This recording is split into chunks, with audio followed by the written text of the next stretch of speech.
penat member korang kumpul duit beli Honda EN1 ni yang harga RM149,000.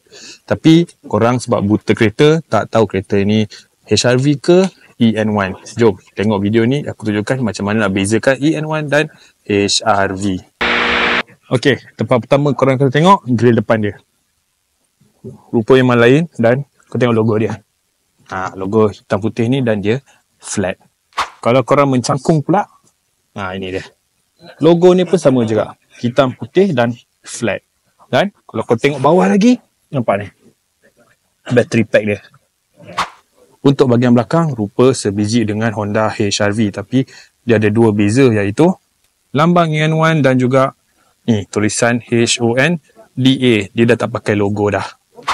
Untuk bahagian dalam pula, memang totally lain. Dengan skrin yang lagi besar dan ni gear selector pun tekan butang je. Okeylah, itu saja yang korang kena tahu nak bezakan antara Honda EN1 dan HR-V. Moga panduan video ni membantu korang untuk tidak menyakitkan hati member korang yang beli Honda EN1.